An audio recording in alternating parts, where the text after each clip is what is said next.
Hello दोस्तों, कैसे हैं आप सब। चलिए शुरू करते हैं आज की क्लास। आज एक बहुत अच्छा चैप्टर हम करने वाले हैं। चैप्टर का नाम है वैल्यू अंडर कस्टम। तो वैल्यूएशन कैसे करते हैं कस्टम्स के अंदर, तो वैल्यू कैसे निकालेंगे। तो चलिए आज इस चैप्टर के अंदर सीखते हैं। चैप्टर कंप्लीट देखना है, पूरा अच्छे से देखना है, सब कुछ डिटेल में मैं कराने वाला हूँ। बहुत सारे प्रैक्टिकल क्वेश्चन भी मैं यहाँ पे कराऊंगा, ठीक है ना, जिससे कि आप लोगों को कॉन्फिडेंस आ जाए अच्छे से कि हाँ चैप्टर अच्छे से हो गया है। ठीक है, तो चलिए स्टार्ट करते हैं। और चैप्टर जैसे ही आप कंप्लीट कर लें, अपने हाथ से भी आप सारे के सारे क्वेश्चन बना के देख लेंगे। ठीक है, तो शुरुआत करते हैं। सब कुछ यहाँ पर हो जाएगा चैप्टर के अंदर। ठीक है, तो सबसे पहला पॉइंट आता है इंट्रोडक्शन। इंट्रोडक्शन के अंदर हम देखेंगे कुछ बातें, यानी कि चैप्टर का नाम ही है वैल्यूएशन यानी कि वैल्यू। तो कस्टम्स का एक सेक्शन होता है, कस्टम एक्ट 1962 का सेक्शन 241, उसके अंदर डिफाइन कर रखा है वैल्यू का मतलब। ठीक है, ओके। अब यहाँ पे जब वैल्यू की बात की गई है तो वैल्यू दो तरीके की बताई गई है कि वैल्यू दोनों में से कोई भी हो सकती है। एक तो होता है ट्रांजेक्शन वैल्यू और एक होता है टैरिफ वैल्यू। नीचे दे रखा है, आप देख सकते हैं। ठीक है ना, एक होता है ट्रांजेक्शन वैल्यू और एक होता है टैरिफ वैल्यू। हमें ट्रांजैक्शन वैल्यू की बात करनी है और transaction value has been defined under section 14(1) के अंदर इसकी बात कर रखी है कि ट्रांजैक्शन वैल्यू का मतलब क्या है। ठीक है, और टैरिफ वैल्यू मतलब सेक्शन 14, ठीक है ना, सब सेक्शन 2, ये दोनों ही कस्टम्स एक्ट 1962 के सेक्शन है। ठीक है, आई होप क्लियर है। इतना कुछ खास यहाँ पर दिखा नहीं रखा है, वैसे इंट्रोडक्शन में भी इतनी सी बात बता रखी थी। ठीक है, कि इंट्रोडक्शन में क्या बताया है एक बार दोबारा देख लेते हैं। एक सेक्शन है सेक्शन 241 कस्टम सेक्स का, कस्टम एक्ट 1962 का, उसमें डिफाइन कर रखा है वैल्यू। ठीक है, वैल्यू दो तरीके की हो सकती है, ट्रांजैक्शन वैल्यू और टैरिफ वैल्यू। यहाँ पे और वर्ड है, राइट। तो टैरिफ वैल्यू और transaction value. Transaction value section 14(1) के हिसाब से बता रखा है कस्टम एक्ट 1962 में, और टैरिफ वैल्यू के बारे में सेक्शन 14, ठीक है, सब सेक्शन 2 के बारे में कस्टम एक्ट 1962 में बता रखा है। ये तो होगी नॉर्मल बात जो हमारे किसी काम की थी नहीं। लेकिन इंट्रोडक्शन के अंदर कुछ ऐसे पॉइंट हैं, कुछ ऐसे वर्ड हैं जिसका नॉलेज हमें होना चाहिए, जो हमारे लिए बहुत रेलिवेंट है। ये चार कुछ ऐसे टर्म्स हैं, ठीक है ना, चार ऐसे टर्म्स दे रखे हैं यहाँ पर, ठीक है ना, जो आपको पता होना चाहिए। Very very very very very very important. तो इंट्रोडक्शन के अंदर अभी तक जो पढ़ा वो किसी काम का नहीं था, अब जो पढ़ रहे हैं ये काम का है। तो यहाँ पर सबसे पहले सोचो जरा, और हम लोग एक कहानी बनाते हैं, और कहानी में ऐसा है कि मेरा एक इंडिया के अंदर अपना एक बिजनेस है, राइट। और मुझे यूएस के अंदर से कोई गुड्स इंपोर्ट करना है। क्या करना है? इंपोर्ट करना है। मैं किसी एक व्यक्ति से, ठीक है ना, मान लो किसी का भी नाम लगा लो, कोई भी एक नाम लगा लो, ठीक है, कि भाई मिस्टर जॉन नाम का एक व्यक्ति है यूएस में, और मैं इंडिया में रहता हूँ। मैंने उससे, ठीक है ना, माल इंपोर्ट किया है। मैंने उसको ऑर्डर दे दिया कि भैया इतना माल मेरे को चाहिए। ठीक है, अब सवाल क्या है कि कैसे क्या होगा। ठीक है, तो मैं तो हो गया इंपोर्टर हमारे देश में, वो एक्सपोर्टर हो गया, है ना, राइट। तो अब क्या करेगा वो व्यक्ति? अपनी फैक्ट्री में माल मूल बनाएगा, सब कुछ करेगा ना, है ना। तो उसने जो फैक्ट्री वैक्ट्री लगा रखी है, एक पॉइंट होता है एक्स फैक्ट्री प्राइस बोलते हैं इसको। एक चार वर्ड में से पहला वर्ड आता है एक्स फैक्ट्री प्राइस। ये एक्स फैक्ट्री प्राइस का मतलब क्या होता है?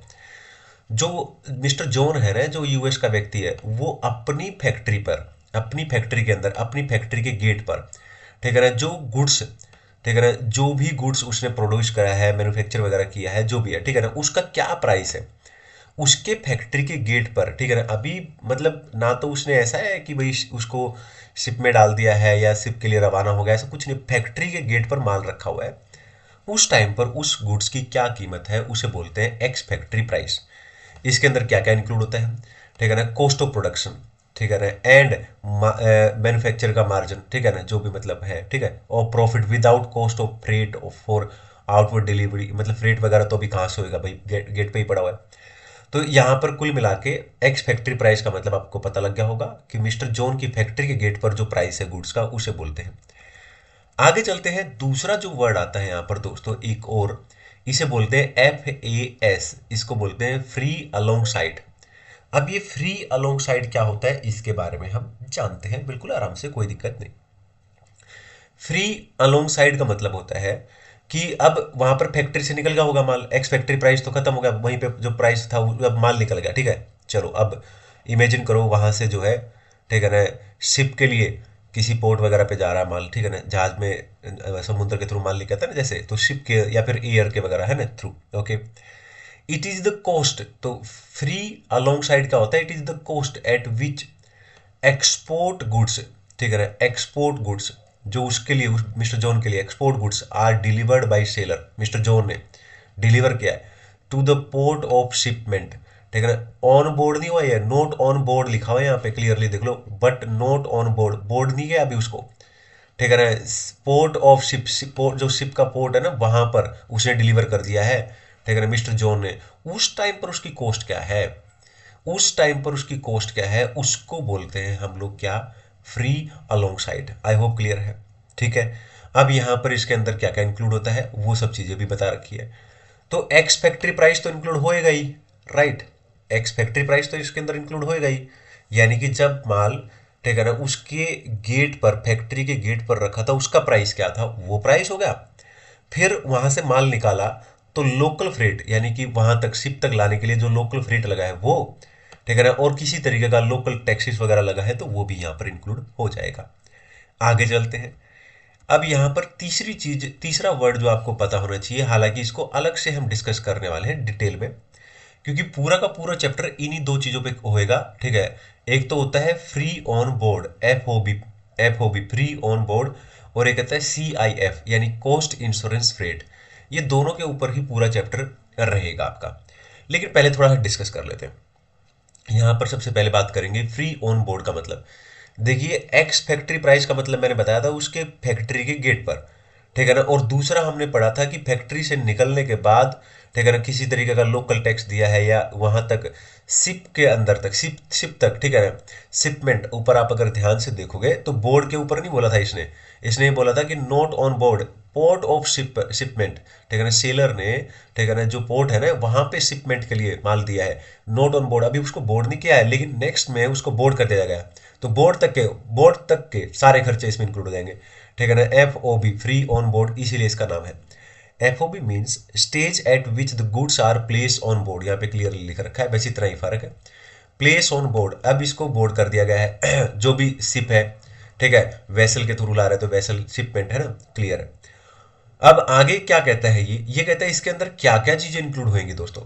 देखो एक्स फैक्ट्री प्राइस तो एफ के अंदर ऑटोमेटिकली आ गया था, और एफ के अंदर कुछ और खर्चे भी आ गए थे जैसे लोकल टैक्सेस या लोकल फ्रेट वगैरह शिपमेंट तक लाने के लिए। अब वहां पर आने के बाद जब उसको ऑन बोर्ड किया गया तो उसके लिए लोडिंग वगैरह के चार्जेस लगे होंगे, एक्सपोर्ट ड्यूटी या किसी तरीके के सेस लगाओ तो वो भी यहाँ पर इंक्लूड हो जाएगा, ठीक है। आगे चलते हैं। एक होता है सी आई एफ, ठीक है ना, यानी कॉस्ट इंश्योरेंस फ्रेट। अब क्या है दोस्तों, अब ऑन बोर्ड हो गया है माल, है ना, अब उसको इंडिया के अंदर लाया जाएगा ठीक है। तो आते टाइम, ठीक है ना, किसी तरीके का फ्रेट है जो वो, ठीक है ना, इसके अलावा इंश्योरेंस जो एफओ भी हमने निकाला ऊपर, ठीक है ना, उसके अंदर फ्रेट एंड इंश्योरेंस भी ऐड हो जाएगा, ठीक है ना। तो यानी कि cost at which goods are delivered at Indian port, मतलब हमारे देश के अंदर जो इंडियन पोर्ट, ठीक है ना, मान लो गुजरात में जो पोर्ट है, ठीक है, एग्जाम्पल के तौर पर गुजरात में जो पोर्ट है उसके ऊपर जो है माल दे दिया कि ये लो जी आपको माल पकड़ा देते हैं हम लोग, ठीक है ना। तो हमारा जो भी पोर्ट है उसके ऊपर माल आ गया है, ठीक है ना, और जो है इस तरीके से चीजें हो गई, ठीक है, समझ में आता है, समझ में आया आपको क्या मतलब हुआ सीआईएफ का। सीआईएफ का मतलब होगा कि इंडियन जो पोर्ट है, जिस भी पोर्ट के अंदर, इंडिया के अंदर जो भी पोर्ट है कस्टम पोर्ट, वहां पर जो माल डिलीवर किया गया है, जिस कोस्ट पर डिलीवर किया गया है उसको बोलते हैं क्या, सीआईएफ। अब इसमें एफओ भी तो होएगा ही होएगा, उसमें आने का फ्रेट भी और इंश्योरेंस भी ऐड हो जाएगा। आई होप आपको क्लियर होगा। आगे चलते हैं और अच्छे से पढ़ते हैं। अब हम पढ़ेंगे नेक्स्ट पॉइंट नंबर 2, एकदम डिटेल में पढ़ने वाले हैं दोस्तों, बहुत पेशेंस के साथ देखना, ठीक है ना, एकदम 100% आपको यहाँ पर सब कुछ चीजें मिलने वाली है। बहुत सारे प्रैक्टिकल क्वेश्चन भी मैं यहाँ पे आपको कराऊंगा, ठीक है। चलिए स्टार्ट करते हैं। दूसरा पॉइंट है इसके अंदर, ये कहता है सेक्शन 14 की बात की गई है जिसके अंदर वैल्यूएशन की बात की गई, यानी वैल्यू। जैसे कि चैप्टर का नाम है वैल्यूएशन या वैल्यू। वैल्यू का मतलब क्या होता है, एक वर्ड में अगर मैं बोलूं, वैल्यू का मतलब होता है ट्रांजेक्शन वैल्यू। अंडर सेक्शन 14(1) हमने पहले ही पढ़ा था। अब सवाल ये उठता है कि ये ट्रांजेक्शन वैल्यू क्या होता है, ठीक है ना। अब सवाल ये उठता है कि ये ट्रांजेक्शन वैल्यू क्या होता है। तो ट्रांजेक्शन वैल्यू का मतलब क्या है, आइए पढ़ते हैं। तो ट्रांजेक्शन वैल्यू का मतलब होता है, transaction value shall be price actually paid और पेबल, ठीक है ना, प्राइस एक्चुअली पेड और पेबल। चलिए एक बार देख लेते हैं, किसी का कॉल आ रहा था बीच में बार बार, ठीक है। तो यहां पर वैल्यूएशन ऑफ गुड्स, वैल्यू मतलब transaction value, I hope clear है। वैल्यू मतलब ट्रांजेक्शन वैल्यू। और ट्रांजेक्शन वैल्यू के अंदर ट्रांजेक्शन वैल्यू डिफाइन कर रखी है। ट्रांजेक्शन वैल्यू का मतलब क्या होता है?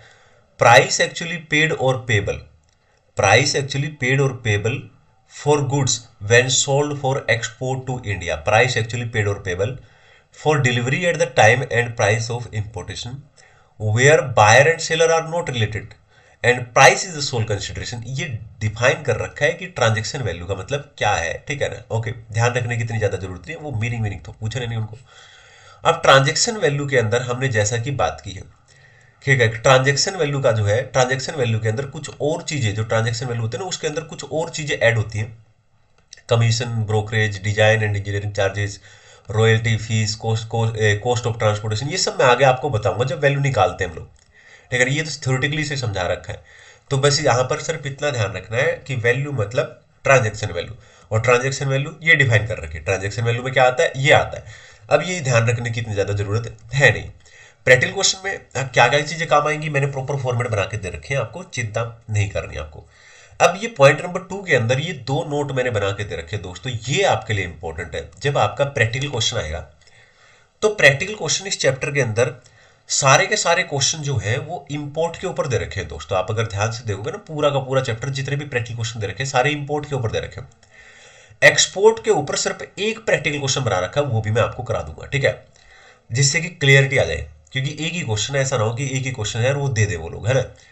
तो यहां पर 2 चीजें इंपॉर्टेंट हो जाती है दोस्तों। वो 2 चीजें क्या है मैं आपको बताता हूं। देखिए, नॉर्मली जो इंफॉर्मेशन दे रखी होती है क्वेश्चन के अंदर वो डॉलर में दे रखी होती है। अब डॉलर में तो हम काम कर नहीं सकते, हमें उसको कन्वर्ट करना पड़ता है इंडियन रुपीज के अंदर। तो सवाल ये उठता है कि किस रेट पर कन्वर्ट करेंगे और कब कन्वर्ट करेंगे। ये 2 सवाल हमारे सामने बहुत इंपॉर्टेंट है। पहला, किस रेट पर कन्वर्ट करेंगे, चलिए इसके बारे में बात करते हैं। और कब कन्वर्ट करेंगे ये मैं आपको बताऊंगा आने वाले टाइम में, क्लियर है। तो सवाल ये उठता है कि अगर डॉलर में इंफॉर्मेशन दे रखी है तो डॉलर को रेट ऑफ एक्सचेंज कौन सा लगाएंगे, किस रेट पर कन्वर्ट करेंगे, कौन सा रेट होना चाहिए। क्योंकि कई रेट वहां पर दे रखे होंगे आपको, आरबीआई का रेट दे रखा होगा, सीबीआईसी का रेट दे रखा होगा, और अलग अलग तरीके के रेट दे रखे होंगे, अलग अलग डेट पे दे रखे होंगे। तो सॉरी, तबीयत खराब है। तो किस रेट पर आपको वो डॉलर कन्वर्ट करना है इंडियन रुपीज, और कब करना है ये मैं आपको आने वाले टाइम में आपको बताऊंगा, डोंट वरी। और आपको प्रैक्टिकल क्वेश्चन में भी पता लग जाएगा, ठीक है। तो रेट, किस रेट पर कन्वर्ट करना है पहले हमें ये देखना है। तो जो डॉलर में इंफॉर्मेशन दे रखी होगी दोस्तों, अगर क्वेश्चन इंपोर्ट का है तो सबसे पहले आप देख लेना कि जितने भी रेट दे रखे हैं उसमें से वे रेट देख लेना जो सीबीआईसी के द्वारा नोटिफाइड होंगे, वे रेट, ठीक है ना। नोटिफाइड बाय सीबीआईसी होना चाहिए वो रेट। और वो रेट कौन सा होगा, किस डेट का होगा, डेट कौन सी होगी, date of presentation of bill of entry. आपको तो पता है ना, इंपोर्ट के लिए बिल ऑफ एंट्री पास करते हैं। तो बिल ऑफ एंट्री जिस डेट को प्रेजेंट की गई है, ठीक है ना, बिल ऑफ एंट्री की डेट, उस डेट पर जो भी नोटिफाइड है सीबीआईसी के द्वारा वो रेट ले लेंगे, उस डॉलर को उस रेट पर कन्वर्ट करेंगे इंडियन रुपीज में, फिर बाकी को क्वेश्चन करेंगे। बोलो क्लियर है। वहीं पर मान लो क्वेश्चन दे रखा है एक्सपोर्ट का, तो एक्सपोर्ट में भी रेट आपको ढूंढना पड़ेगा, सीबीआईसी के द्वारा नोटिफाइड होना चाहिए। अब कई बार क्वेश्चन ऐसा होता है कि जिसमें नोटिफाइड बाय सीबीआईसी ने लिख रखा और कोई और रेट दे नहीं रखा, तो इसका मतलब अब वो ही मान लेना आपको कि वो नोटिफाइड बाय सीबीआईसी है। इतना क्लियर है। दूसरा, जैसे कि आपको पता है एक्सपोर्ट के अंदर हम बिल ऑफ एंट्री पास नहीं करते हैं, बिल ऑफ एंट्री प्रेजेंट नहीं करते हैं, शिपिंग बिल प्रेजेंट करते हैं, या बिल ऑफ एक्सपोर्ट बोल दो आप, क्लियर है। तो शिपिंग बिल या बिल ऑफ एक्सपोर्ट लिख रखा होगा, उसकी डेट क्या है प्रेजेंटेशन की, वो डेट पर जो भी सीबीआईसी के द्वारा नोटिफाइड है उसको हम ले लेंगे। बोलो क्लियर है, ठीक है ना। ओके ठीक है, चलते हैं आगे की तरफ। अब सवाल आता है नेक्स्ट, दूसरा क्वेश्चन आता है हमारे सामने जो कि और ज्यादा इंपॉर्टेंट हो जाता है एग्जाम के लिए। यही चीजें हैं, जितने भी प्रैक्टिकल क्वेश्चन है उन सब के अंदर यही एक चैलेंज रहता है, ठीक है ना। ये आपने कर लिया तो अब काफी सारी चीजें तो होगी आपकी, समझ लो कुछ भी नहीं है बाकी क्वेश्चन। पहला तो हमने देखा कि एक्सचेंज रेट क्या होगा, तो notified by CBIC and date of presentation of bill of entry in case of import. और एक्सपोर्ट के केस में भी हमने देखा, ठीक है ना, कि किस तरीके से सीबीआईसी के द्वारा नोटिफाइड होना चाहिए और date of presentation of shipping bill होना चाहिए। रेट ऑफ ड्यूटी की अगर बात करें, ठीक है ना, अगर इंपोर्ट का क्वेश्चन है, जो कि सारे क्वेश्चन इंपोर्ट के ही हैं, ठीक है ना, तो इंपोर्ट पे अच्छे से फोकस करना, एक्सपोर्ट का एक ही क्वेश्चन है वो बन जाएगा, कोई दिक्कत नहीं। तो अब इंपोर्ट का क्वेश्चन दे रखा है और उसमें रेट ऑफ ड्यूटी निकालना। रेट ऑफ ड्यूटी मतलब बेसिक कस्टम ड्यूटी क्या लेंगे वगैरह। बेसिक कस्टम ड्यूटी क्या होती है, टाइप्स ऑफ ड्यूटी में मैंने आपको चैप्टर में पढ़ाया था कि बेसिक कस्टम ड्यूटी क्या होता है, एंटी डंपिंग ड्यूटी क्या होता है, सेफ गार्ड ड्यूटी क्या होता है, काउंटर वेलिंग ड्यूटी क्या होता है, ठीक है। There were so many duties जो हमने डिस्कस की थी चैप्टर में, आप जरूर देखें। ठीक है ना। बहुत ज़्यादा डिटेल में मैं आपको नोट्स बना बना के आपको लोगों को दे रहा हूँ, इतना डीपली नोट्स दे रहा हूँ एकदम बहुत ज़्यादा मेहनत करके, इसलिए थोड़ा सा वीडियो 3-3 4-4 दिन में डिले हो रहा है। क्यों? क्योंकि जॉब के साथ साथ नोट्स बना के अपने हाथ से नोट्स बनाए हुए मेरे, ठीक है, वो तो बहुत मुश्किल होता है, ठीक है, टाइम निकाल के फिर संडे को वीडियो अपलोड करना या बहुत फिर उसको एडिट करना, ये सब रहता है।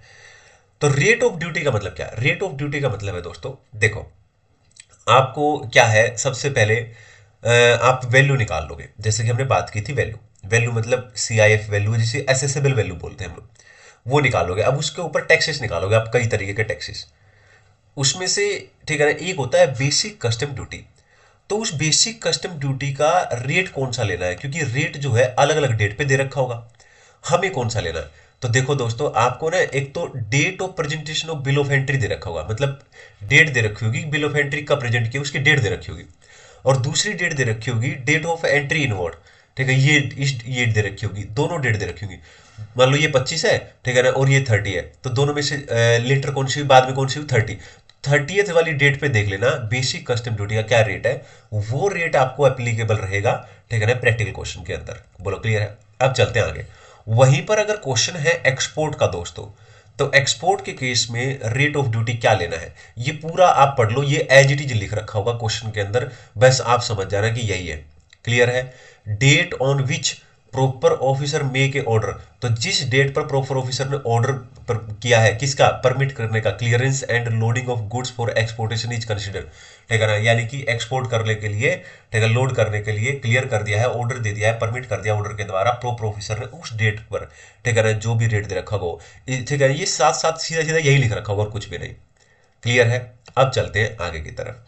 अब आ जाते हैं दोस्तों कि प्रैक्टिकल क्वेश्चन जब हम बनाएंगे तो प्रैक्टिकल क्वेश्चन किस तरीके से सोल्व कर रहे हैं उसके बारे में हम लोग डिस्कस करने वाले हैं। आइए चलते हैं, तो यहां पर चलते हैं और पॉइंट नंबर 3 के ऊपर बात करेंगे, कॉन्सेप्ट्स, ठीक है ना, फॉर प्रैक्टिकल क्वेश्चंस। क्या बोल रहा है?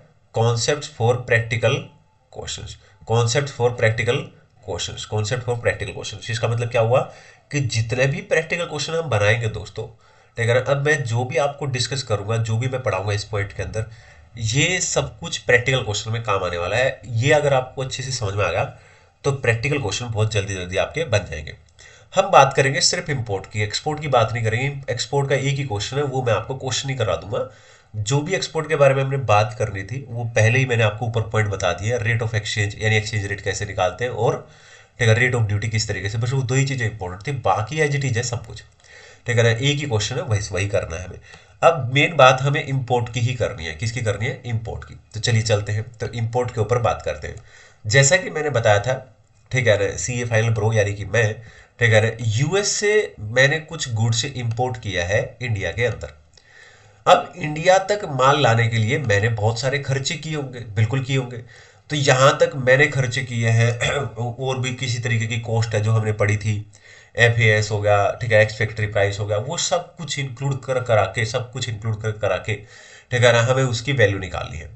अब सवाल ये उठते कि वैल्यू ऐसे नहीं निकलती, वैल्यू दो तरीके की होती है। हालांकि हमने वहां पे 4 पॉइंट पढ़े थे, लेकिन हम प्रैक्टिकल क्वेश्चन निकालेंगे तो हमारे लिए सिर्फ ये 2 पॉइंट हमारे लिए ज्यादा रेलिवेंट है। कौन कौन से? एक तो आपको कस्टम FOB निकालना होता है दोस्तों, एक होता है FOB, एक होता है कस्टम्स FOB, ठीक है ना।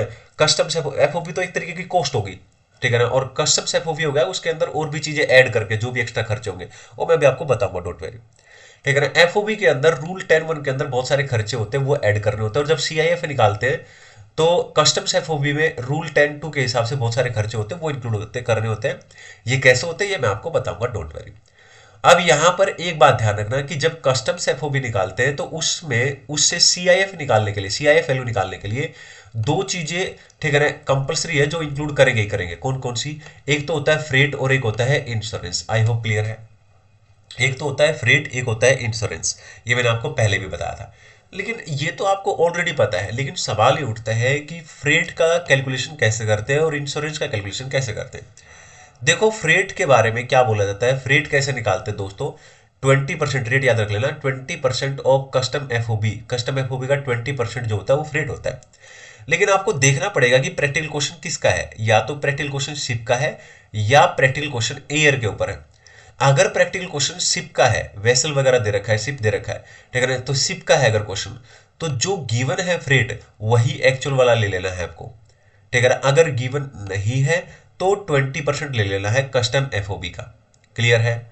लेकिन अगर question practical question by air, air के द्वारा माल आ रहा है, ठीक है ना, तो आपको देखना पड़ेगा कि आज गिवन है, ठीक है ना, जो गिवन है एक्चुअल वो क्या है, फिर कस्टम्स एफओबी का 20% निकालना पड़ेगा। दोनों में से जो भी लोअर होगा वो आपको लेना पड़ेगा। प्रैक्टिकल क्वेश्चन में मैं आपको अच्छे से कराऊंगा, डोंट वरी, चिंता नहीं करेंगे। अगर थोड़ा बहुत भी समझ में आए तो 2-3 बार सुन लो, फिर अच्छे से प्रैक्टिकल क्वेश्चन बनाएंगे। नोट गिवन, अगर ईयर का क्वेश्चन है और गिवन नहीं है, क्या गिवन नहीं है दोस्तों, फ्रेट गिवन नहीं है, तो सीधा सीधा कस्टम एफओबी का 20% ले लो, वो आपका फ्रेट कंसिडर किया जाएगा। आगे चलते हैं। अगर इंश्योरेंस है, ठीक है, इंश्योरेंस, अब इंश्योरेंस में हमें देखना है कि क्वेश्चन शिप का है या एयर का, इससे कोई भी फर्क नहीं पड़ेगा दोस्तों। इंश्योरेंस फ्रेट के अंदर पड़ता है, लेकिन इंश्योरेंस के केस में चाहे क्वेश्चन शिप का है चाहे एयर का है, इससे कोई भी फर्क अपने को पड़ने वाला नहीं है। अगर गिवन है, यानी इंश्योरेंस अगर गिवन है, तो चाहे क्वेश्चन शिप का है चाहे एयर का, जो एक्चुअल है वही आपको लेना है। लेकिन अगर गिवन नहीं है तो 1.125% कस्टम एफओबी का निकाल लेना है। कस्टम एफओबी का 1.125% निकालना, वही आपका इंश्योरेंस माना जाएगा। आगे चलते हैं। अब आ जाता है यहां पर जो प्रैक्टिकल क्वेश्चन के लिए आपकी मोस्ट इंपॉर्टेंट चीजें हैं। ये जो मैंने ऊपर आपको बताया फ्रेट एंड इंश्योरेंस, ये बहुत ज्यादा इंपॉर्टेंट है, सभी प्रैक्टिकल क्वेश्चन के अंदर ये होता है, ठीक है ना, और आपको ये पता ही होना चाहिए, ठीक है ना। जो मैंने अभी तक पढ़ाया है उसके अंदर एक तो ये जो सिप का पॉइंट मैंने बताया है, मतलब ये जो फ्रेट एंड इंश्योरेंस के पॉइंट बताए हैं, ये दोनों पॉइंट, ठीक है ना, और प्लस उससे पहले हमने जो बातें की हैं 2-4, ठीक है, इंपॉर्टेंट रही है जो हमारे लिए, वो भी आपको पता होना चाहिए। कौन कौन सी, एक तो rate of duty, exchange rate, ये दो चीजें वो और 2 चीजें ये, अभी तक ये सारी चीजें इंपॉर्टेंट। अब हम बात करेंगे कि हमें ना प्रैक्टिकल क्वेश्चन के अंदर दोस्तों 2 चीजें निकालनी होती है। जब प्रैक्टिकल क्वेश्चन आएगा ना तो 2 चीजें निकालनी है। पहली चीज तो सबसे पहले आपको कस्टम एफओबी निकालना पड़ेगा। क्या निकालना पड़ेगा दोस्तों, कस्टम्स एफओबी निकालना पड़ेगा, ठीक है, कस्टम्स एफओबी निकालना पड़ेगा। अब कस्टम्स एफओबी कैसे निकालेंगे वो हम देख लेते हैं, ठीक है ना। उसके बाद सीआईएफ वैल्यू निकालेंगे। तो पहले जितनी भी प्रैक्टिकल क्वेश्चन, पूरा का पूरा प्रैक्टिकल क्वेश्चन दे रखा होगा आपके, उससे पहले आप क्या निकालेंगे, कस्टम एफओबी निकालेंगे। कैसे निकालेंगे ये आपको पूरा मैंने फॉर्मूला बना के दे दिया। सबसे पहले आपको कॉस्ट दे रखी होगी, उसको लिख लो। कॉस्ट मतलब एफओबी वैल्यू, एफओबी वैल्यू, ये कस्टम एफओबी नहीं है, एफओबी वैल्यू है खाली है। तो कस्टम एफओबी निकालने के लिए पहले एफओबी वैल्यू या कॉस्ट दे रखी होगी उसको लिख लो, ठीक है। उसके अंदर अगर कमीशन वगैरह दे रखा है किसी भी तरीके का तो वो कमीशन ले लेंगे। लेकिन दोस्तों एक पॉइंट याद रखना कमीशन के बारे में, कि ये जो कमीशन है ना दोस्तों, ये बाइंग कमीशन नहीं होना चाहिए। अगर बाइंग कमीशन है तो बाइंग कमीशन को यहाँ पर ऐड नहीं करते, यानी नॉट इंक्लूडेड। यानी जब कस्टम एफओबी निकालते हैं तो बाइंग कमीशन को इंक्लूड नहीं करते हैं। इसके अलावा अगर कोई कमीशन है तो वो इंक्लूड कर लेंगे, वो प्लस कर देंगे यहाँ पे। उसके अलावा आपको डिजाइन एंड इंजीनियरिंग चार्जेस दिखे तो वो भी ऐड कर देना है दोस्तों। लेकिन कई बार क्वेश्चन में ऐसा भी देखा गया है कि एफओबी वैल्यू में design and engineering charges include है, ये वर्ड लिखा रहता है, और फिर अलग से भी दे रखा होता है डिजाइन एंड इंजीनियरिंग चार्जेस। तो क्या सर 2-2 बार ऐड करना, नहीं, ऐसा नहीं है। अगर लिख रखा है कि इसके अंदर ये इंक्लूड है तो फिर दोबारा ऐड मत कर देना इसको। अगर खाली ये लिख रखा है कि एफओबी वैल्यू या कॉस्ट दे रखी है तो कमीशन वगैरह दे रखा वो ऐड कर दो, एक्सेप्ट बाइंग कमीशन, ठीक है। फिर डिजाइन एंड इंजीनियरिंग चार्जेस दे रखा वो ऐड कर दो, बस ये इसमें इंक्लूड ना होना चाहिए। रॉयल्टी दे रखा है, लाइसेंस फीस दे रखा है, ठीक है ना, और बोल रखा है कि ये कंडीशन ऑफ सेल है और पे कहाँ पे किया है, यूके में पे किया है, तो फिर उसको भी आप क्या करेंगे, ऐड कर दो। यूके मतलब इंडिया को छोड़कर किसी भी कंट्री में पे किया है, एल्सवेयर इन इंडिया, ठीक है ना, अदर देन इंडिया, राइट। आगे कहता है proceeds of any subsequent sale accruing to seller, ठीक है, और किसी तरीके का कोई खर्चा किया गया है ना। ऑल अदर पेमेंट्स, किसी भी तरीके की कोई भी पेमेंट की गई है जो कि as a condition of sale है, ठीक है ना, तो वो भी यहां पर इंक्लूड हो जाएगी। फाइनली हमारे पास आ गया है दोस्तों कस्टम्स एफओबी। क्या आ गया हमारे पास, कस्टम एफओबी, ठीक है ना। ओके, क्लियर है, ठीक है, चलिए आगे चलते हैं। अब आ जाते हैं एज पर रूल 10(2). जब नेक्स्ट पॉइंट हम सीखेंगे as per rule 10(2). Custom FOB हमने निकाल लिया। अब बेसिक कस्टम ड्यूटी या जो ड्यूटी निकालते हैं, टोटल ड्यूटी जब निकालते हैं, ठीक है ना, तो जब टोटल ड्यूटी निकालते हैं दोस्तों, तो वो बेसिक कस्टम ड्यूटी या सोशल वेलफेयर सरचार्ज या और भी जो टैक्सेस होते हैं, इंटीग्रेटेड टैक्स वगैरह, ये सब निकालने के लिए पहले हमें वैल्यू निकालनी पड़ेगी। और वैल्यू का मतलब यहाँ पर एसेसिबल वैल्यू या सीआईएफ वैल्यू होता है। अब ये सीआईएफ वैल्यू कैसे निकालेंगे? तो सबसे पहले हमने क्या निकाल लिया है, सबसे पहले हमने, ठीक है ना, कस्टम एफओबी निकाल लिया है। अब उसको लिख लो। सीआईएफ वैल्यू कैसे निकालेंगे दोस्तों? सबसे पहले हमने क्या निकाल लिया, कस्टम एफओबी निकाल लिया। तो कस्टम एफओबी जो निकाला है उसको लिख लो, ठीक है ना, कंटिन्यू करेंगे वहीं से क्वेश्चन, है ना। और आगे क्या करेंगे दोस्तों, उसके अंदर जो मैंने थोड़ी देर पहले 2 पॉइंट बताए थे, फ्रेट एंड इंश्योरेंस, वो दोनों ऐड कर देंगे। ये हम लोग ऑलरेडी डिस्कस कर चुके हैं कि फ्रेट या इंश्योरेंस का अमाउंट कैसे निकालते हैं। आई होप आप लोग उसको समझ गए होंगे, अदरवाइज 2-3 बार आप उसको देख लो। उसके अलावा यहां पर 4 खर्चे और बता रखे हैं दोस्तों, ये भी आपको ध्यान रखने हैं, प्रैक्टिकल क्वेश्चन में दे रखे होंगे, ठीक है ना। ये खर्चे कौन से ऐड करने कौन से नहीं है, आइए इसमें से बात करते हैं। ये 4 में से 2 खर्चे ऐड करने हैं और 2 नहीं करने हैं। अगर आपको लाइटरेज चार्जेस दे रखा है तो ऐड करना है, और शिपिंग डुमरेज दे रखा है तो ऐड करना है। शिपिंग डुमरेज दे रखा है तो ऐड करना है, लेकिन डुमरेज चार्जेस दे रखा है तो ऐड नहीं करना है, ये ध्यान रखना आपको। और cost of transportation from port to ICD in India, ठीक है ना, तो ये भी ऐड नहीं करना, ये 2 खर्चे ऐड नहीं करने हैं, ठीक है ना। ये 2 खर्चे अगर दे रखे हैं तो ये ऐड नहीं करने हैं, बाकी सारे के सारे कस्टम एफओबी ये दोनों ऐड करने हैं और ये दोनों ऐड करने हैं, ये दोनों ऐड नहीं करने। फिर जो आएगा वो सीआईएफ वैल्यू आएगा, उसी के ऊपर हम लोग टैक्स निकालेंगे, यानी बेसिक कस्टम ड्यूटी। फिर बेसिक कस्टम ड्यूटी के ऊपर हम निकालते हैं सोशल वेलफेयर सरचार्ज, ठीक है ना। फिर जो वैल्यू आती है उसके ऊपर निकालते हैं इंटीग्रेटेड टैक्स। ये सब कुछ क्वेश्चन में दे रखा हुआ है, रेट में, don't worry. I hope clear है। अब कई बार दोस्तों ऐसा भी क्वेश्चन देखा गया है, ठीक है ना, एक और पॉइंट मैं आपको बताने वाला हूं। कई बार ऐसा भी क्वेश्चन देखा गया है जिसमें डायरेक्ट सीआईएफ वैल्यू दे रखी है।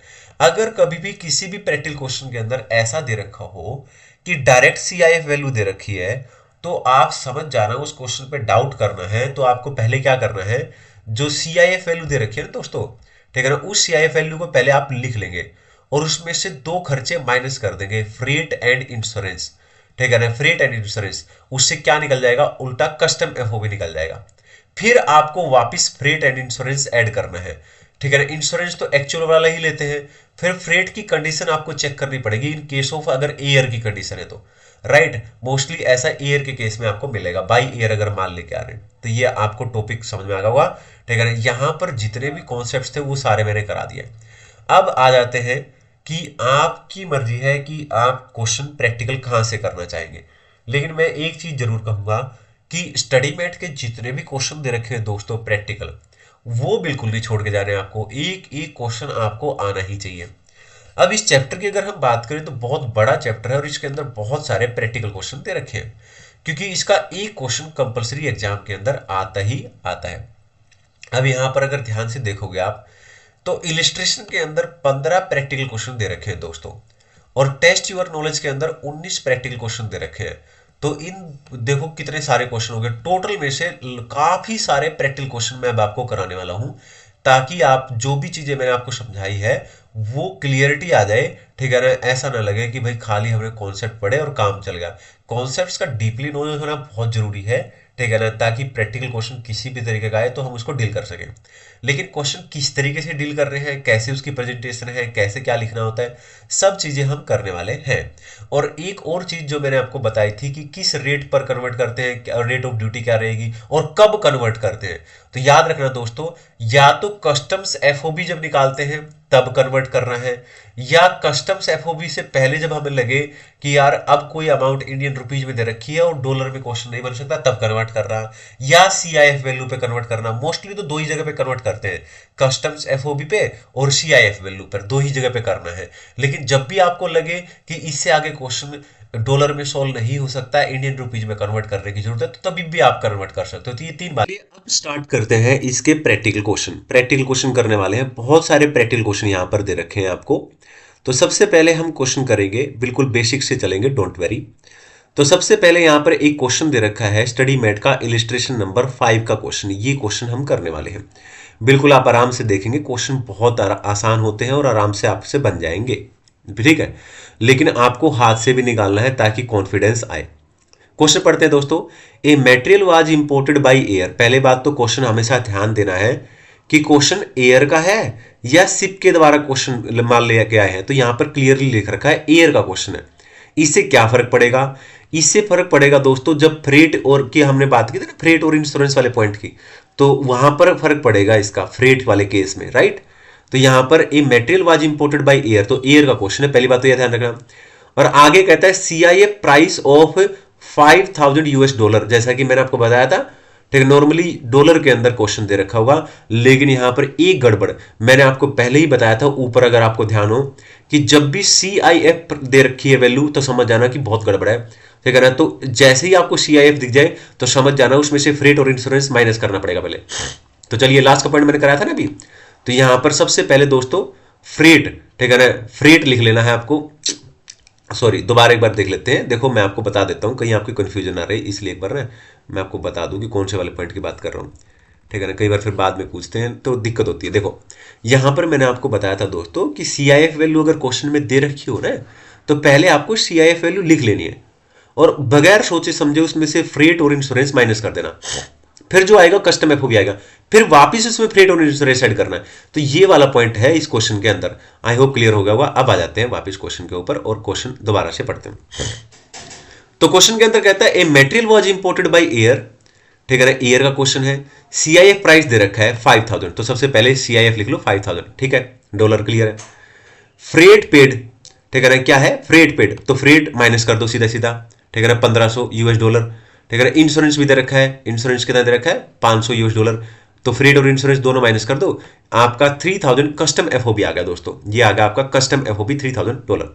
वापिस इसमें फ्रेट और इंश्योरेंस ऐड कर दो। अब क्वेश्चन कौन सा है? क्वेश्चन है बाई एयर, एयर का क्वेश्चन है दोस्तों। अब एयर के क्वेश्चन में क्या है, इंश्योरेंस तो एज इट इज, इंश्योरेंस तो हम लोग क्या करेंगे, इंश्योरेंस का अमाउंट तो एज इट इज ऐड कर देंगे, तो 500 ऊपर था, नीचे 500 ही ऐड कर देंगे। लेकिन एयर के केस में अगर फ्रेट का क्वेश्चन है तो उसमें दिक्कत आती है। यहां पर अगर आप देखोगे तो फ्रेट कितना है, ₹1,500 है, ठीक है ना, लेकिन हमें लेना कितना है अगर एयर का केस है, तो एक्चुअल कितना है 1500, तो एक्चुअल है 1500 और 20% निकाल लो कस्टम एफओबी का, तो कस्टम एफओबी कितना है 3000 का 20% कितना होता है 600, तो विच एवरेज लोअर, तो 1500 और 600 में से लोअर कौन सा होगा 600। इस वजह से हमने यहां पर ये सब चीजें की है, तो यहां पे 600 आएगा, बस यही पॉइंट सीखने का था। अब ये दोनों अगर आप ऐड करोगे तो ये आ गई आपकी सीआईएफ वैल्यू, क्योंकि इसके अंदर बाकी के खर्चे दे नहीं रखे हैं, वो होते थे ना 4 खर्चे और, ठीक है ना, शिपिंग डिमरेज वगैरह, डिमरेज चार्जेज, वो सब दे नहीं रखे हैं यहाँ पर, ठीक है ना। आई होप क्लियर है। तो यहां पर इतना करने के बाद ये आपकी सीआईएफ वैल्यू निकल गई है एक्चुअल वाली। अब आपको क्या करना है, पूरा क्वेश्चन आप डॉलर में करते आ रहे हो, अब आपको कन्वर्ट करना पड़ेगा। अब रेट ऑफ एक्सचेंज क्या होता है, इंपोर्ट का केस है या एक्सपोर्ट का क्वेश्चन है, इंपोर्ट का ही क्वेश्चन होगा हमेशा, ठीक है ना। एक ही क्वेश्चन जो एक्सपोर्ट का मैं आपको बता दूंगा, तो आपको इंपोर्ट ही है, देखो हमेशा इंपोर्ट का ही क्वेश्चन, ठीक है, तो इंपोर्ट ही रखना है दिमाग में। तो मैंने आपको बताया था कि एक्सचेंज रेट क्या होता है इंपोर्ट के केस में, सबसे पहले तो नोटिफाइड होना चाहिए सीबीआईसी के द्वारा। तो यहां पे देख लो दोस्तों, the banker realise payment from import exchange rate, ये रहा एक्सचेंज रेट दे रखा है $71, लेकिन ये नोटिफाइड बाय सीबीआईसी नहीं है, तो आगे दे रखा है सीबीआईसी नोटिफाइड रेट, ये है नोटिफाइड बाय सीबीआईसी, ये रहा, ठीक है ना। और दूसरा मैंने आपको बताया था date of presentation of bill of entry होना चाहिए, यहां पे date of presentation of bill of entry नहीं दे रखी है, पर सीबीआईसी का नोटिफाइड रेट तो यही है ना दोनों में से, तो इसी को हम मान लेंगे 70 को, तो 70 से मल्टीप्लाई कर दो दोस्तों इसको और कन्वर्ट हो जाएगा इंडियन रुपीज में, ये आ गई आपकी वैल्यू, क्लियर है, ठीक है ना। और प्रॉपर प्रेजेंटेशन आप देखना चाहो तो कंप्यूटेशन ऑफ एसेसेबल वैल्यू करके पर्टिकुलर अमाउंट, और वही चीजें जो मैंने आपको बताई थी सीआईएफ, उसमें से माइनस प्लस वगैरह करते हुए पूरा क्वेश्चन ऐसे ही करना है। अब एक और बात काफी लोग पूछते हैं कि क्या नोट देने जरूरी है, बिल्कुल नोट लिखने जरूरी है, ठीक है। किस किस का नोट लिख सकते हैं, जो रेलिवेंट लगते हैं उसका नोट देना जरूरी है। जैसे इसके क्वेश्चन के अंदर एयर का क्वेश्चन था, तो एयर में freight can note exceed 20% of custom FOB, ये वाली बात आप लिख सकते हो, फ्रेट के बारे में आप लिख सकते हो ना। फ्रेट में मैंने क्या बताया था, इन केस ऑफ फ्रेट अगर हम गुड्स इंपोर्ट कर रहे हैं बाई एयर, तो एक्चुअल में जो फ्रेट है और 20% ऑफ कस्टम एफओबी है, ठीक है ना, उसका विच एवर इज लोअर वो हम लेंगे, ये बात आप लिख सकते हो नोट के अंदर। एक रेट ऑफ एक्सचेंज लिख सकते हो, रेट ऑफ एक्सचेंज क्या होता है, notified by CBIC and date of presentation of bill of entry, ठीक है ना, ये बात आप लिख सकते हो। बोलो क्लियर है, आई होप क्लियर है। अब आ जाते हैं आगे क्वेश्चन। अब यहां पर एक क्वेश्चन और दे रखा है, ठीक है ना, तो चलिए इस क्वेश्चन को देखते हैं, क्वेश्चन नंबर 6 दोस्तों। तो क्वेश्चन नंबर 6 के अंदर क्या कहता है, from the particular given below find out assessable value. Assessable value मतलब वही CIF वैल्यू एसेसेबल वैल्यू होती है। दो वैल्यू होती है दोस्तों, एक कस्टम FOB और एक होता है CIF वैल्यू यानी एसेसेबल वैल्यू, बात एक ही है, वही है। तो उसको कैसे निकालना है, तो सबसे पहले कस्टम FOB निकालेंगे, ठीक है ना, उसके बाद बाकी की चीजें निकालेंगे। तो यहां पर दे रखा है कॉस्ट ऑफ मशीन, इंपोर्ट का क्वेश्चन है, cost of machine eight factory of exporter, ठीक है, फैक्ट्री के गेट पर इतना प्राइस था, बिल्कुल ठीक है। Transport charges factory exporter two port shipment, ये भी इंक्लूड कर देंगे। जब हम FAS निकालते हैं तो कस्टमर FOB में तो सब कुछ लेते हैं ना। हैंडलिंग चार्जेस, लोड वगैरह करते टाइम, शिप का क्वेश्चन है, ये क्वेश्चन देखो यहाँ पे क्लियरली लिख रखा है, शिप का क्वेश्चन है, तो ये सब कुछ ऐड कर लेंगे, है ना। जब हम लोग क्या निकालेंगे, कमीशन भी ऐड करते हैं, लेकिन कमीशन क्या है, बाइंग कमीशन है, तो बाइंग कमीशन हम नहीं लेते। मैंने आपको बताया था ना, जब हम कस्टम FOB निकालते हैं दोस्तों, तो मैंने आपको बताया था सारे खर्चे लेंगे लेकिन बाइंग कमीशन नहीं लेंगे, ठीक है ना। और फ्रेट और इंश्योरेंस और वो चार खर्चे कस्टम FOB में ऐड करते हैं। आई होप आपको क्लियर होगा। आप पहले सारे कॉन्सेप्ट ढंग से पढ़ के तभी आप प्रैक्टिकल क्वेश्चन बनाएंगे, ठीक है, डायरेक्ट ऐसे नहीं बनाना है। तो सबसे पहले जब हम एसेसेबल वैल्यू निकालेंगे दोस्तों, तो सबसे पहले क्या है, 10,000, 500 और 50 और ये हम लेंगे नहीं, ठीक है ना, बाइंग कमीशन लेंगे नहीं, तो ये हो गया 10,000, ठीक है ना, उसके बाद 500 और ये 50, तो ये आ गया आपका, ठीक है ना, क्लियर है। अब ये आपका कस्टम FOB आ गया, ठीक है ना। अब यहाँ पर हमने बाइंग कमीशन क्यों लिया, आई होप आपको पता होगा, मैंने नोट लिखवाया था, ठीक है ना। कमीशन लेते हैं, कोई भी कमीशन हो वो ले लेंगे, लेकिन बाइंग कमीशन नहीं लेंगे। अब इसके बाद कस्टम FOB निकलने के बाद उसमें 6 आइटम ऐड करते हैं। एक तो होता है फ्रेट और एक होता है इंश्योरेंस, और उसके अलावा 4 आइटम और बताई थी, 4 में से 2 आइटम ऐड करते, 2 नहीं करते, वो सब मैं आपको बता चुका हूं पहले। अब हमारे क्वेश्चन में वो 4 आइटम तो दे नहीं रखी जो एक्स्ट्रा मैंने आपको बताई थी, लेकिन फ्रेट और इंश्योरेंस तो कंपलसरी है, वो तो चेक करना ही पड़ेगा। तो फ्रेट और इंश्योरेंस तो नॉर्मली आपको हमेशा दे रखा होगा। फ्रेट के बारे में बता रखा, बिल्कुल बता रखा है 1000। अगर क्वेश्चन दोस्तों शिप का है और फ्रेट बता रखा है, तो जितना फ्रेट बता रखा है एक्चुअल वही ले लेंगे, मैंने आपको बताया था। अब इंश्योरेंस के बारे में क्वेश्चन ने कुछ भी यहां पर आप देखोगे ना, तो इंश्योरेंस के बारे में सिर्फ ये बोल रखा है कि इंश्योरेंस नॉट एज सर्टेनेबल, इसका मतलब इंश्योरेंस के बारे में कुछ भी नहीं बता रखा है, ठीक है ना। तो हम लोग कैसे करेंगे, इंश्योरेंस लिखेंगे, इंश्योरेंस को भी ऐड करेंगे, और मैंने आपको बता रखा था कि इंश्योरेंस अगर गिवन नहीं है तो कस्टम FOB का 1.125% ले लेंगे। कस्टम FOB कितना दोस्तों, ये रहा जो ऊपर निकाला था, इसका इतना परसेंट ले लेंगे, ये आ जाएगा। और ये दोनों कस्टम FOB में ऐड कर देंगे, क्योंकि बाकी के खर्चे ऐड और लेस करने की जरूरत नहीं, दे ही नहीं रखे। क्लियर है। ये आ गया CIF वैल्यू यानी एसेसेबल वैल्यू, ठीक है ना। CIF वैल्यू आ गया, एसेसेबल वैल्यू आ गया। CIF वैल्यू, ठीक है ना, जो आता है उसी को इंडियन रुपीज में कन्वर्ट करोगे, वही एसेसेबल वैल्यू है, वही CIF वैल्यू। अब ये जो CIF वैल्यू है दोस्तों, अब आप इसको कन्वर्ट कर सकते हो इंडियन रुपीज में। अब आप बोलोगे कि ऊपर क्यों नहीं किया, ऊपर हमारा काम चल रहा था ना, डॉलर में हम क्वेश्चन बना सकते थे, सारी चीज डॉलर में निकल रही थी, इसलिए तो इसलिए हम अब CIF वैल्यू निकालने के बाद इसको कन्वर्ट कर लेंगे इंडियन रुपीज में।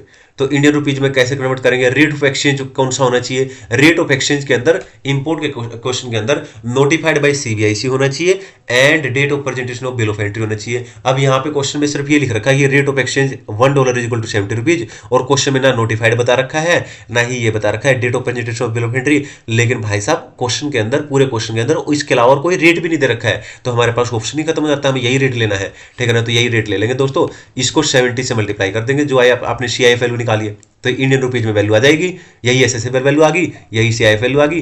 तो आ जाते हैं। अब कुछ नोट आपको हमेशा देने नीचे जो लगता है जरूरी है, जैसे कि इंश्योरेंस के बारे में, इंश्योरेंस सर्टेनेबल नहीं है, ठीक है ना, ए सर्टेन नहीं था ना वहां पे, तो वो क्या लेंगे, कस्टम FOB का इतना रेट लेंगे, ये बात आप लिख देना। बाइंग कमीशन जो वैल्यू इंक्लूड करते हैं, एसेसेबल वैल्यू तब इंक्लूड नहीं करते, ये मैंने आपको बताया भी था, नोट में लिखवाया था।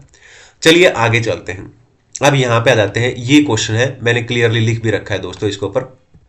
इसको ना थोड़ा अलग कलर लेते हैं, काफी देर से एक ही कलर से हम लोग क्वेश्चन बना रहे हैं ना। चलिए अब एक क्वेश्चन करते हैं, क्वेश्चन नंबर 7।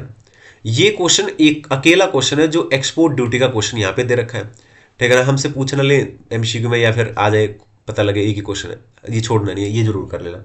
और ये मैंने आपको बताया था कि एक्सचेंज रेट कैसे निकालते हैं, एक्सचेंज रेट मतलब एक्सचेंज रेट कैसे पता करेंगे, ठीक है ना। मैंने आपको बताया था date of presentation of shipping bill, ठीक है ना, शिपिंग बिल होता है ना एक्सपोर्ट के केस में, ये डेट, इस डेट पर जो भी रेट होगा वो उस पर एक्सचेंज करेंगे, हम लोग डॉलर को कन्वर्ट करेंगे। और बेसिक कस्टम ड्यूटी यानी रेट ऑफ ड्यूटी कैसे निकालेंगे, मैंने आपको बताया था प्रॉपर ऑफिसर ने जब ऑर्डर पास किया क्लियरेंस वगैरह के लिए उस डेट पर, यानी 4 तारीख को जो भी होगा, या आई होप ये आपको समझ में आ गया होगा, ठीक है। और यहाँ पर क्वेश्चन में और कुछ भी नहीं दे रखा है, सीधा सीधा FOB प्राइस ऑफ $US दे रखा है, सीधा सीधा $1 लाख है, क्लियर है। और बाकी क्वेश्चन में कुछ भी यहाँ पर नहीं दे रखा है, अगर आप आगे चलोगे तो। चले ठीक है। क्वेश्चन कैसे करेंगे, ठीक है ना। रेट ऑफ एक्सचेंज कैसे निकालेंगे, रेट ऑफ ड्यूटी कैसे निकालेंगे। तो जैसे कि मैंने आपको बताया था, रेट ऑफ एक्सचेंज कौन सा लेना है दोस्तों, ये शिपिंग बिल जब प्रेजेंट किया 26 तारीख का, तो 26 तारीख का है, ये रही 26 तारीख को, ठीक है ना। रेट ऑफ एक्सचेंज ये हो जाएगा आपका, ये वाला, ठीक है, क्लियर है। इसके अलावा रेट ऑफ ड्यूटी कौन सा लेंगे, रेट ऑफ ड्यूटी वो जब ऑर्डर पास किया है वो ये वाला 4 मई को, तो 4 मई को कौन सा है, ठीक है ना, 4 मई को ये वाला रेट ऑफ ड्यूटी है ना, 2 दे रखी रेट ऑफ ड्यूटी, तो इस डेट के सामने ये है, इस डेट के सामने ये है, तो 4 मई वाला लेना हमें, ये 8% ये ले लेंगे। बाकी क्वेश्चन में कुछ भी नहीं दे रखा है, बस ये बता रखा है कि रेट नोटिफाइड है, ये है फलाना ढिमका, नहीं भी बोलता तो हमें जूम करना पड़ता और कुछ हमारे पास चॉइस भी नहीं है। ये हो गया क्लियर। तो यहाँ पर दोस्तों जो एफओबी दे रखा है यही कस्टम एफओबी है, यही आपका सीआईएफ वैल्यू है, यही एसेसेबल वैल्यू, सब कुछ यही है, ठीक है ना। यही आपकी सीआईएफ वैल्यू, यही कस्टम एफओबी, क्योंकि क्वेश्चन में और कुछ है ही नहीं, ठीक है। तो हम क्या करेंगे, $1,00,000 को कन्वर्ट करेंगे, ठीक है ना, डॉलर को कन्वर्ट करेंगे रुपीज में 70 के रेट पे ना, तो मल्टीप्लाई बाय 70, ये आ गया 70 लाख। और कस्टम रेट ऑफ ड्यूटी क्या है 8%, तो 70 लाख का 8% निकाल दो, 5,60,000।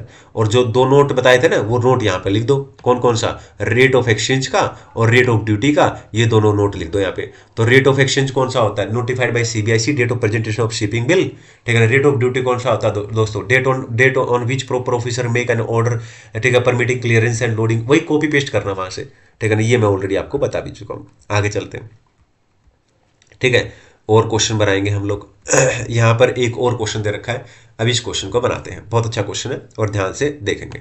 क्वेश्चन नंबर 9, ठीक है ना, क्वेश्चन नंबर 9 देखने वाले हैं। Foreign trade international limited has imported one machine from England, ठीक है, इंग्लैंड से इंपोर्ट की है। सारे क्वेश्चन इंपोर्ट के होंगे, ठीक है ना। एक्सपोर्ट का बस एक ही क्वेश्चन था, वो मैंने करा दिया। अब मैं बस आपको प्रैक्टिस करा रहा हूँ, मैक्सिमम क्वेश्चन कराने की कोशिश कर रहा हूँ जितना पॉसिबल है। तो फॉरेन ट्रेड इंटरनेशनल लिमिटेड करके एक कंपनी है दोस्तों, उसने मशीन इंपोर्ट की है, मान लो मैंने ही की है, ठीक है। अब प्राइस ऑफ मशीन कितना है, 8,000 पाउंड, तो पाउंड है तो पाउंड में ही ले लेंगे पहले, ठीक है ना। अभी तो काम चल रहा है हमारा, जब तक काम चल रहा है तब तक कन्वर्ट ही नहीं करना। नॉर्मली कन्वर्ट कहाँ करते हैं, कस्टम एफओबी पे और सीआईएफ वैल्यू जब निकालते हैं तो वहां पर कन्वर्ट करते हैं, ठीक है ना, लास्ट में कन्वर्ट करते हैं, ठीक है ना। और कस्टम एफओबी पे अब बीच में तभी कन्वर्ट करेंगे जब हमें लगता है कि भाई अब आगे क्वेश्चन डॉलर में या पाउंड में आगे क्वेश्चन नहीं कर सकते, रुपीज की जरूरत है ना, अगली इंफॉर्मेशन रुपीज में दे रखी है इस तरीके से। तो यहाँ पे प्राइस दे रखा है दोस्तों, तो प्राइस अपन ने ले लिया है, ठीक है ना, 8,000 पाउंड, साथ में आंसर लिख रखा है मैंने। उसके बाद दे रखा है freight paid by air, air का क्वेश्चन है दोस्तों। तो फ्रेट तो बाद में निकालेंगे ना, कस्टम एफओबी जब निकाल लेंगे उसके बाद फ्रेट ऐड करते हैं ना, अभी छोड़ते हैं इसको, ठीक है, अभी कोई काम का नहीं अपना।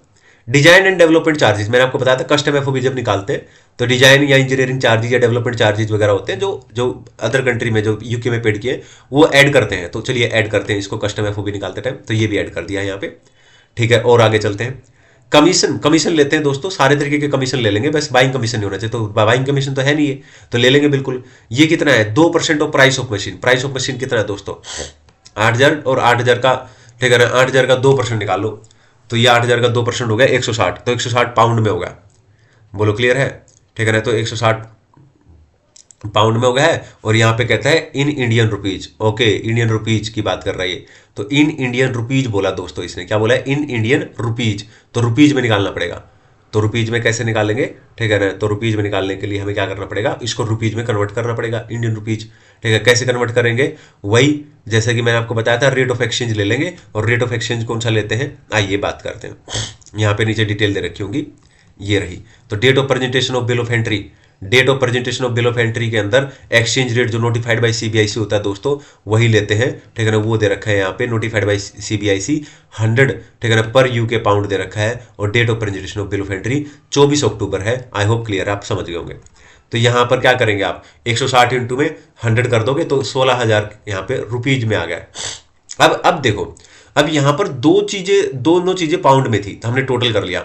अब इसके बाद ये भी चीज ऐड करनी है कस्टम एफओबी निकालने के लिए, लेकिन ऐड नहीं कर सकते क्योंकि ये पाउंड है और ये रुपीज है, तो यहीं पर इसको कन्वर्ट कर लेंगे रुपीज में। तो 100 से मल्टीप्लाई करके पहले इसको रुपीज में कन्वर्ट कर लो, फिर 16,000 को ऐड कर लो, फाइनली आपका कस्टम एफओबी आ गया। आई होप समझ गए आप, ठीक है ना। अब कस्टम एफओबी के अंदर, ठीक है ना, 6 आइटम और ऐड करते हैं, 6 में से 2 ऐड नहीं करते, मैंने आपको बताया था, तो बची 4, ठीक है ना। अब 4 में से 2 आइटम इसने दे नहीं रखी है, बचती है सिर्फ 2, कौन कौन सी, जो कंपलसरी आइटम होती है, कौन सी, एक तो फ्रेट और एक इंश्योरेंस। तो फ्रेट और इंश्योरेंस की बात कर लेते हैं। तो सबसे पहले हम लोग फ्रेट की बात करेंगे यहाँ पे, तो फ्रेट एंड इंश्योरेंस, इंश्योरेंस की बाद में बात करते हैं, पहले फ्रेट की बात करते हैं। चलिए फ्रेट की बात करते हैं। अब फ्रेट की अगर हम बात करें दोस्तों यहाँ पे, तो यहाँ पर ये तो पाउंड में इन्फॉर्मेशन दे रखी है, तो पहले तो इसको कन्वर्ट करो 100 से मल्टीप्लाई करके, रुपीज में आ गया 2.5 लाख। ठीक है, 2.5 लाख आ गया। लेकिन एयर का क्वेश्चन है दोस्तों, तो हमें क्या करना पड़ेगा, जो कस्टम एफओबी हमें दे रखा है, ये हमने जो निकाला है कस्टम एफओबी, इसका हमें 20% करना पड़ेगा।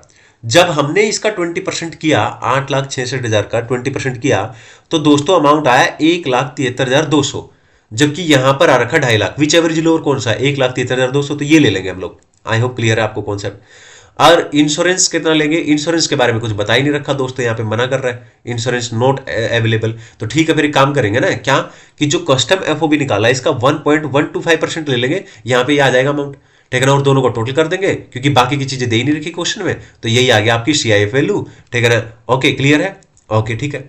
अब बारी आती है कि इसके अंदर क्या क्या चीजें ऐड करनी है, कंप्लीट चीजें आपको ध्यान रखनी है। 3 तरीके के रेट दे रखे होंगे दोस्तों आपको नॉर्मली, कौन कौन से, basic custom duty, social welfare surcharge और इसके अलावा इंटीग्रेटेड टैक्स, ये 3 दे रखे होंगे। तो सबसे पहले बात करते हैं बेसिक कस्टम ड्यूटी की। तो यहाँ पे बेसिक कस्टम ड्यूटी कैसे निकालेंगे, तो बेसिक कस्टम ड्यूटी का रेट ऑफ ड्यूटी, जिसे हम बोलते थे रेट ऑफ ड्यूटी, तो रेट ऑफ ड्यूटी कैसे देखते हैं इंपोर्ट के केस में, तो date of bill of entry and date of arrival of aircraft, यानी विच एवर इज लेटर, तो दोनों में से लेटर, तो ये 24 अक्टूबर है, ये 20 अक्टूबर है, तो लेटर तो यही होगा ना, 24 अक्टूबर बाद में होगा, तो इसमें बेसिक कस्टम ड्यूटी क्या है 10%, तो 10% ले लेंगे दोस्तों। तो जो सीआईएफ वैल्यू निकाला है, एसेसेबल वैल्यू निकाला, उसका 10% ले लो, ये आ गया। और इसमें ऐड कर दो एसडब्ल्यूएस, सोशल वेलफेयर सरचार्ज दे रखा होगा 10%, नहीं दे रखा हो तो भी 10% एज्यूम करना है। क्लियर है, तो हम, और एक और बात ध्यान रखनी है क्या, कि जो बेसिक कस्टम ड्यूटी होती है उसी का 10% निकालते हैं सोशल वेलफेयर सरचार्ज। क्लियर है, और फिर सबको ऐड कर दो। ठीक है ना, सीआईएफ वैल्यू प्लस में, ठीक है ना, ये बेसिक कस्टम ड्यूटी प्लस में सोशल वेलफेयर सरचार्ज, ये आ गया फाइनली आपका।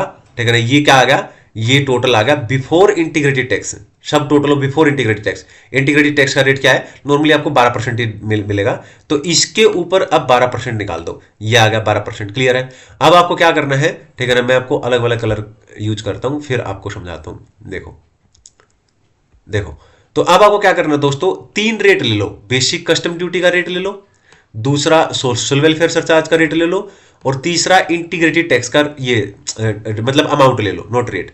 ठीक है, तीनों का अमाउंट ले लो, basic custom duty, social welfare surcharge, integrated tax, और तीनों को ऐड कर दो दोस्तों, जो ऐड करके आंसर आएगा वो अपना आंसर आ जाएगा। ठीक है ना, क्वेश्चन में यही पूछ रखा है, total custom duty and integrated tax निकालो, तो तीनों का टोटल करके निकाल देना बस। आई होप क्लियर है, ये सबसे बड़ा क्वेश्चन अभी तक का, जितने भी क्वेश्चन हमने किए हैं, ये सबसे बड़ा क्वेश्चन मैंने आपको करा दिया है। आई होप क्लियर है, ठीक है। चलिए आगे की तरफ, अब हम लोग चलते हैं दोस्तों आगे। ये क्वेश्चन हो गया है, प्रेजेंटेशन बिल्कुल नॉर्मल है, कोई दिक्कत नहीं है, वही प्रेजेंटेशन रखनी है जो मैंने बताया एड लेस वगैरह वाली। ठीक है, लेकिन नोट जरूर लिखने हैं, नोट की गड़बड़ मत कर देना। नोट कौन कौन से लिखने हैं वो मैं आपको बार बार बोल चुका हूं। रेट ऑफ एक्सचेंज का, rate of exchange, rate of duty, ये हमेशा लिखना है। अगर क्वेश्चन एयर का है तो ये पॉइंट हमेशा लिखना है। ठीक है ना, अगर इस तरीके की चीजें हैं, डिजाइन डेवलपमेंट वगैरह, बाइंग कमीशन वगैरह का रेट, तो वो बाइंग कमीशन इंक्लूड नहीं होगा, वो सब बातें जरूर लिखनी है। इंश्योरेंस का पॉइंट है, ठीक है, तो वो जरूर लिखना है हमेशा। ठीक है, रेट ऑफ ड्यूटी का मैंने बता दिया। इंटीग्रेटेड टैक्स का तो वो लिखना है कि इंटीग्रेटेड टैक्स किस पे निकाला, सब टोटल ऑफ एसेसेबल वैल्यू वगैरह, तो ये सब बातें आपको लिखनी है। तो चलते हैं आगे और क्वेश्चन करते हैं दोस्तों। क्वेश्चन बहुत सारे करा दिए मैंने, और भी करते हैं क्वेश्चन, डोंट वरी। यहां पर अब हम लोग एक और क्वेश्चन करेंगे। ये क्वेश्चन दे रखा है, इस क्वेश्चन के अंदर कहता है क्या, आइए देखते हैं। ये कहता है total duty and integrated tax payable निकालो। ठीक है, निकाल देंगे, यानी टोटल ड्यूटी निकालनी कुल मिलाकर। ठीक है ना, और एसेसेबल वैल्यू दे रखी है सीधा निकाल के यूएस डॉलर में इतनी। तो सबसे पहले इसको लिख लो, एसेसेबल वैल्यू यानी सीआईएफ वैल्यू जो लास्ट में हम निकालते हैं, एसेसेबल वैल्यू सीआईएफ वैल्यू, वो डायरेक्टली इसने निकाल के दे रखी है। कस्टम एफओबी वगैरह कुछ हमें निकालने की जरूरत नहीं है। अब इसको सबसे पहले हमें कन्वर्ट करना पड़ेगा दोस्तों, किसमें, इंडियन रुपीज में। कैसे कन्वर्ट करेंगे, ठीक है ना, date of presentation of bill of entry, ये रही date of presentation of bill of entry. Rate of notified by CBIC, CBIC के द्वारा नोटिफाइड क्या रेट है 65, तो इसको 65 से मल्टीप्लाई कर दो, ये आ गया आपका इंडियन रुपीज के अंदर। अब इसमें ऐड कर दो, क्या क्या ऐड करना है दोस्तों, मैंने आपको बताया था 3 रेट ऐड करते हैं। कौन कौन से रेट, ठीक है ना, basic custom duty, social welfare surcharge, फिर जो आएगा उसके ऊपर इंटीग्रेटेड टैक्स। ठीक है। तो सबसे पहले basic custom duty, basic custom duty कौन सी लेते हैं दोस्तों, date of bill of entry और date of entry inward which average later, later कौन सी है 25 अप्रैल और 21 अप्रैल में से 25 अप्रैल बाद में आएगी, राइट। तो rate of basic custom duty का रेट ये हो जाएगा 10%। तो 10% ले लो दोस्तों, इसका 10% निकाल दो ये। फिर सोशल वेलफेयर सरचार्ज का रेट देखो इन्होंने दे रखा है 10%, नहीं दे रखा तो भी लगाते हैं हम हमेशा 10%। और किस पे निकालते हैं, बेसिक कस्टम ड्यूटी का 10%, ये लेंगे। फिर सबका टोटल मतलब 1 2 और 3 का टोटल ये आ जाएगा। फिर आपको इंटीग्रेटेड टैक्स निकालना है, ठीक है ना, इस अमाउंट के ऊपर, ठीक है ना, 12%। फिर ये आ गया और फिर सारे के सारे ऐड कर दो। किस किस को ऐड करना है मैं आपको बार बार बता रहा हूं, ठीक है ना, basic custom duty, social welfare surcharge and integrated tax को ऐड कर दो। फिर जो आएगा वो आपका आंसर आ जाएगा। ये रहा आंसर, तीनों को ऐड, बेसिक कस्टम ड्यूटी, ठीक है ना, social welfare surcharge, integrated tax. और राउंड ऑफ नियरेस्ट करना है दोस्तों, पैसे का जैसे 0.5 होता है ना वो वाला, उस तरीके से नियरेस्ट रुपीज वाला लेना है, 1 रुपीज, ठीक है। आई होप ये भी क्लियर है। आगे करते हैं। और यहां पर जैसा कि मैंने बताया क्वेश्चन करने के बाद आपको नोट दे देने हैं, ठीक है ना, एक्सचेंज रेट के बारे में कि नोटिफाइड बाय सीबीआईसी होना चाहिए, date of presentation, rate of duty के बारे में, इंटीग्रेटेड टैक्स के बारे में, ठीक है ना, इंश्योरेंस के पॉइंट थे नहीं इसलिए देने की जरूरत है नहीं, ठीक है ना, एयर फ्रेट वाला पॉइंट था नहीं इसमें, एयरवेयर सब कुछ निकाल के दे रखा था इसलिए देने की जरूरत है नहीं। चलिए और क्वेश्चन करते हैं और प्रैक्टिस करते हैं, ठीक है ना। क्वेश्चन नंबर 11, तो क्वेश्चन नंबर 11 करते हैं दोस्तों, illustration question number 11। Assessable value direct दे रखी है दोस्तों, कितनी दे रखी है, रुपीज में दे रखी है 1 लाख। तो सीधी सीधी बात है 1 लाख रुपीज ले लो। बेसिक कस्टम ड्यूटी दे रखी है 10%, तो 1 लाख का 10%, ठीक है, 10,000, ठीक है ना। और सोशल वेलफेयर सरचार्ज भी दे रखा 10%, तो 10,000 का 10% 1,000। सबको ऐड कर दो तीनों को, ये आ गया। इसके ऊपर इंटीग्रेटेड टैक्स दे रखा 12%, तो इसके ऊपर 12% ये होगा, ठीक है ना। यहाँ पे बेसिक कस्टम ड्यूटी, ठीक है ना, social welfare surcharge, integrated tax, answer आ गया। ये तो कुछ भी था ही नहीं, एमसीक्यू हो सकता है, इसके अलावा लगता नहीं कि ऐसा क्वेश्चन एग्जाम में देंगे। बोलो क्लियर है। चलिए आगे चलते हैं और क्वेश्चन करते हैं। इलिस्ट्रेशन क्वेश्चन नंबर 12 पे आ जाते हैं।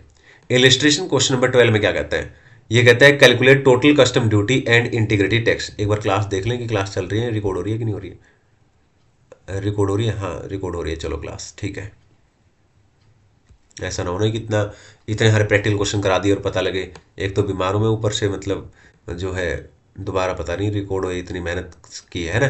तो total custom duty and integrated tax, दोस्तों वीडियो को जरूर लाइक किया करो और चैनल को सब्सक्राइब भी कर लो, ठीक है ना। और टेलीग्राम चैनल ज्वाइन कर लो, सारे नोट्स मैं वहाँ पे आपको दे दूंगा फ्री ऑफ कॉस्ट, पूरा का पूरा सिलेबस मैं आपको दूंगा, ठीक है ना, फ्री ऑफ कॉस्ट मैं आपको नोट्स दूंगा। Self pace online module set B, ठीक है ना, अगर आपने क्लियर नहीं किया है तो उसका पूरा मैराथन डाल रखा है, डिटेल में सब कुछ डाल रखा है, प्रॉपर गाइडेंस मैं आपको दूंगा हर तरीके का। मैं आपको एकदम अच्छे से आपको स्टडी में कोऑपरेट करने वाला हूँ। आप मुझे मैसेज कर सकते हैं व्हाट्सएप पे, मैं जॉब भी करता हूँ साथ में, और भी काम होते हैं, बहुत सारी चीज़ें होती हैं, आपके वीडियोज बनाता हूँ, नोट्स बनाता हूँ, ये करता हूँ बहुत सारी चीज़ें हैं। लेकिन उसके बावजूद आप मुझे व्हाट्सएप पे भी मैसेज कर सकते हैं, ठीक है ना। मैं रिप्लाई करने में, चाहे शाम को हो या अगले दिन हो, तो मैं ज़रूर रिप्लाई करूँ, है ना। बहुत सारे लोगों का कॉल भी आता है मुझे, ठीक है, तो मैं हमेशा रिप्लाई करता हूँ, ठीक है ना। लेकिन मैं जॉब भी करता हूँ तो थोड़ा टाइम निकालना थोड़ा मुश्किल हो जाता है, ठीक है। और आप तुरंत व्हाट्सएप पे मैसेज कर सकते हो, या फिर आप कमेंट में आप करोगे तो आप देखोगे तो कमेंट में जितने भी कमेंट होते हैं मैं खुद ही रिप्लाई करता हूँ, सभी कमेंट्स के मैं रिप्लाई करता हूँ। तो यहाँ पर ये क्वेश्चन करने वाले हैं calculate total custom duty and integrated tax, इसी तरीके के क्वेश्चन है सारे के सारे जो हमने अभी तक पढ़े हैं।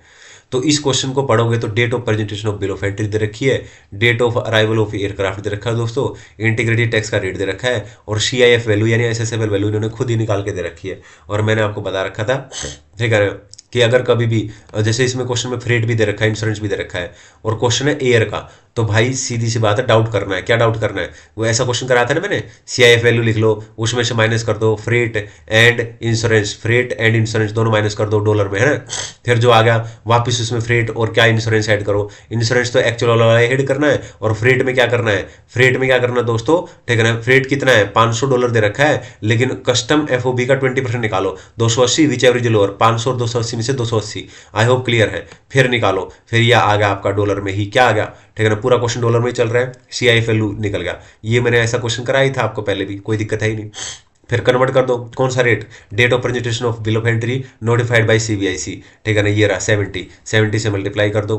फिर वही दोस्तों, ठीक है ना, यहाँ पे बेसिक कस्टम ड्यूटी का रेट, ठीक है, रेट कौन सा लेंगे, date of presentation of bill of entry, date of arrival of aircraft which average later 30 June होएगा, दोनों में से लेटर, बेसिक कस्टम ड्यूटी 10% है दोस्तों, तो यहाँ पे 10% ले लो, सोशल वेलफेयर चार्ज 10%, और तीनों का टोटल कर दो, वही इंटीग्रेटेड टैक्स, ये सब मैंने करा ही दिया तीनों का टोटल करके, ठीक है ना। नियरेस्ट मैंने आपको बताया था, ये पॉइंट में मैंने बताया था नियरेस्ट रुपीज में लेना है दोस्तों, आपको 1 रुपीज 0.5 दे रखा उस तरीके से 1 ऐड करके, है ना। और नोट हमेशा लिखने हैं, और नोट जो जरूरत हो वही लिखने हैं, अपने कुछ भी नहीं लिखना है ना। जैसे रेट ऑफ एक्सचेंज का, ठीक है ना, और रेट ऑफ ड्यूटी का, ठीक है ना, और इंटीग्रेटेड टैक्स का, और इसमें एयर का पॉइंट था वो वाला, तो एयर वाला पॉइंट लिख सकोगे। बाइंग कमीशन वगैरह मत लिख देना, बाइंग कमीशन जब कमीशन की बात ही नहीं हो रखी तो क्यों लिखोगे, है ना। तो फिजूल के नोट्स नहीं लिखने, जो रेलिवेंट है वो लिखने हैं, राइट, क्लियर है।